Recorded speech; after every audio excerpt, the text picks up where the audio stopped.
Someone bumps into you on the street, and without thinking, you say it. Sorry. They bumped into you, but you apologized. You apologize when someone else is late, when your order is wrong, when you cry, when you need something, when you simply take up space. You say it so much the word has gone numb. You've said it today already, maybe twice. Maybe for nothing at all. Here's what no one ever told you. You are not polite. You are not weak. You are not too sensitive. You are someone who learned it a long time ago. That being a problem was dangerous. And you've been apologizing for existing ever since. Let's be honest about how deep this runs. You apologize before you ever ask a question. You say sorry to bother you to people whose job is to help you. You apologize to furniture when you bumped into it. You rewrite one text for 10 minutes so you won't seem demanding. You feel guilty for resting, for saying no, for having a bad day. When someone's mood droops, your first thought is, what did I do? You apologize, then you apologize for apologizing. And the worst part, people have started to believe you really are the one at fault. Because if you are always sorry, you must have done something right. But you didn't. You were just trying to keep the peace. A peace you were trained to protect before you understood why. So let's go back to where the very first sorry was born. Picture a child, maybe you, in a house where the weather could change in a second. One wrong word, and the whole room would turn cold. So this child became a student of other people's moods. They learned to read a sign, a door shut too hard, a certain silence. They learned that their needs made everything worse. So they made themselves smaller, quieter, easier to love. And they discovered that sorry worked. Sorry could calm a parent down. Sorry could make the storm pass faster. So sorry became a tool, a shield, a way to survival. And it worked. That's the painful part. A scared kid found a way to stay safe. But a child should never have to earn safety. A child should never have to apologize for having needs. And yet you did, every single day, until it stopped feeling like a choice and started feeling like who you are.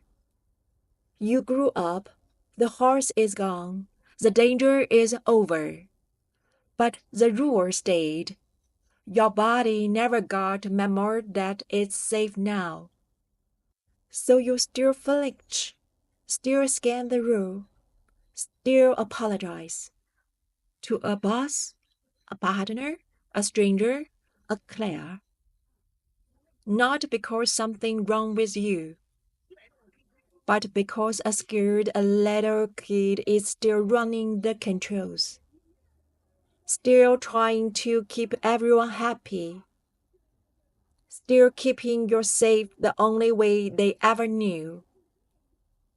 Because no one ever came back to tell them. It wasn't your fault, you were just a kid. No one ever said it. So let's say it now. Here's what's true, even if it never once felt true. Your worth was never something you had to earn. You That you don't have to be useful to be allowed to exist. Breen Brown spent decades studying shame and found one quiet thing at the center of it. The people who feel worthy of love aren't the ones who never failed.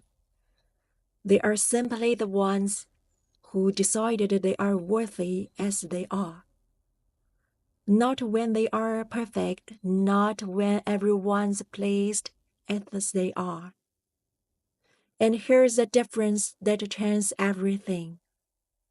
Guilt says, I did something bad. Shame says, I'm something bad. Your endless sorry was never guilt. It's shame wearing politeness as disguise. A child still whispering, please don't be mad that I'm here. But you are not allowed to be here. You are allowed to take up space. You are allowed to have needs and not say sorry for a single one. The apology was never the truth about you. It's just armor you needed to make it here. An armor that kept you alive. Deserves to be thanked and then set down. You made it. You are safe now.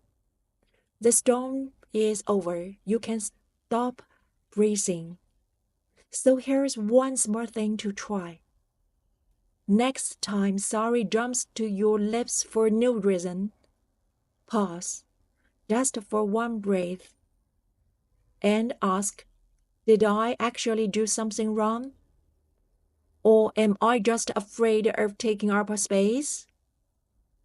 If you did say sorry, that's integrity. But if you didn't, try a different word. Sorry I'm late becomes thank you for waiting. Sorry for rambling becomes thank you for listening. Same kindness, but you are not apologizing for existing. You are honoring the person in front of you as an equal. You are finally giving a little kid the words no one gave them. You were never the problem. You can stay. I've got you now. That's what we do here. We are meant one quiet kid at a time. If this found you at the right moment, subscribe and stay a while.